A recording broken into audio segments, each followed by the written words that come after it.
Olha, depois de toda a pesquisa que eu fiz pra esse vídeo, a conclusão é uma só. Ser coreano não é fácil. E digo mais, ser mulher coreana é mais difícil ainda. Você sabia que a Coreia do Sul é considerada um dos países mais obcecados por beleza no mundo inteiro? Desde procedimentos estéticos até a influência do K-pop e dos doramas, vamos explorar como esses padrões moldam vidas e, infelizmente, causam muito sofrimento. Foram vocês que sugeriram o tema desse vídeo. Quanto mais eu pesquisava, mais eu percebi que o buraco era muito mais fundo do que eu imaginava. Então senta aí, pega o seu lanchinho, já vai se inscrevendo no canal se você não é inscrito, curte o vídeo e vamos ao que interessa. O padrão de beleza coreano é extremamente específico e ele tem algumas características principais. Para início de conversa, a busca por uma pele perfeita é enorme. Produtos clareadores, cuidados com acne e até intervenções para uniformizar o tom da pele são extremamente comuns. Além disso, ter um rosto pequeno e o queixo bem fino é o auge da beleza por lá. E lá é muito comum também você ver a valorização de pessoas que têm os olhos grandes e com pálpebras duplas. Muitas pessoas, na verdade, recorrem a uma cirurgia para poder ter essas pálpebras, porque lá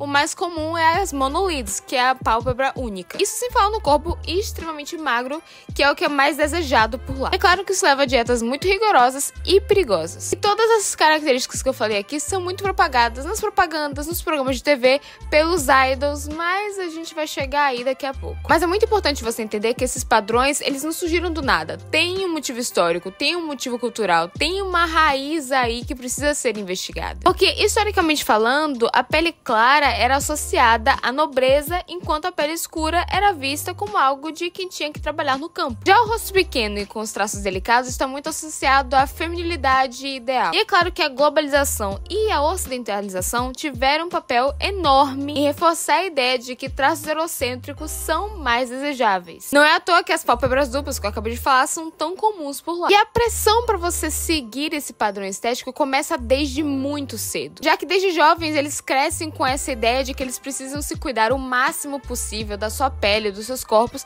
e muitas vezes até recorrer a procedimentos estéticos para atingir esse padrão de perfeição. E na minha opinião, as redes sociais só amplificam ainda mais isso, porque lá é muito comum o uso pesado de filtros, como o Facetune, por exemplo. E não é à toa que a Coreia do Sul é um dos países campeões na realização de procedimentos estéticos, mais especificamente cirurgias plásticas extremas. A rinoplastia, por exemplo, e o contorno da mandíbula são cirurgias muito comuns e muito desejadas por lá. E uma coisa tão doida, é um fenômeno tão grande que é até muito comum que estudantes que estão se formando no ensino médio ganhem cirurgias de presente de formatura. Imagine uma coisa dessas. E é claro que toda essa pressão traz sim consequências desastrosas, já que muitos relatam que não conseguem se sentir bonitos o suficiente mesmo após fazerem vários procedimentos. Tanto que a depressão e os transtornos alimentares são muito comuns por lá justamente por conta dessa pressão. E é claro que os ídolos de K-pop desempenham um papel enorme na disseminação desses padrões. Eles são treinados desde cedo para atender a um ideal estético rigoroso e quase impossível de ser seguido. E muitos deles passam por várias cirurgias antes de debutar e seguem dietas extremamente rigorosas. E agora, já falando um pouco mais no campo da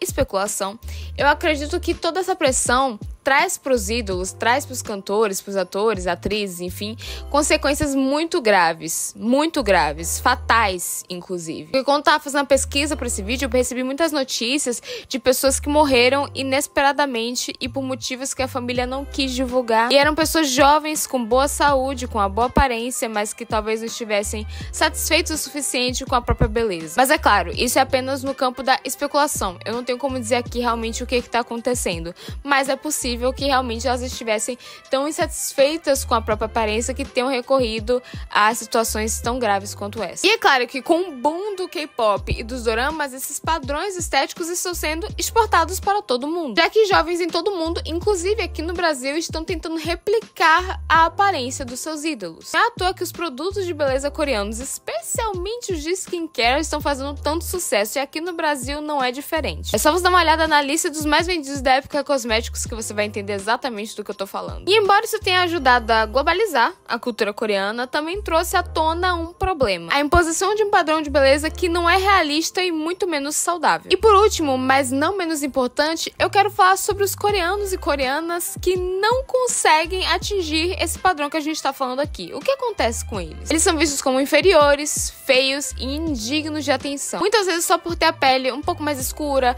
ou o corpo um pouco fora do padrão, ou por não ter aquele cabelo liso, preto, perfeito. E é claro que eu também percebi que essa discussão começou a crescer por lá, mas pelo que eu entendi, ainda tem muito caminho pela frente. E esse é o vídeo de hoje. Eu fiquei chocada com algumas das coisas que eu descobri, com algumas imagens que eu vi, especialmente de antes e depois de cirurgias plásticas de lá. Realmente são cirurgias, assim, muito específicas e muito extremas. A pessoa muda totalmente, só falta mudar o DNA. E eu fico impressionada tanto com a habilidade do cirurgião, quanto com a pressão pra chegar a esse ponto. Porque é uma agressão ao seu corpo, o nível que eles fazem por lá. É bizarro mesmo. Mas agora eu quero saber de você. Você já conhecia toda essa história? Você já ouviu falar sobre esse padrão de beleza coreano que é quase impossível de ser seguido? Me conta aqui nos comentários. Eu queria muito conversar sobre isso com vocês aqui. Muito obrigada pela sugestão do vídeo, que foram vocês que trouxeram pra mim. Espero que vocês tenham gostado. E eu já quero fazer um outro falando sobre o padrão de beleza asiático. Eu vi que vocês também pediram esse, mas eu tenho que fazer uma pesquisa um pouco mais extensa pra entender as especificidades de cada país. Então não se preocupem, vai ter, só não vai ser hoje. Muito obrigada por ter chegado até aqui. Eu te desejo uma excelente semana. Não se esqueça de se inscrever no canal se você não é inscrito. E eu te vejo no próximo vídeo. Um cheiro!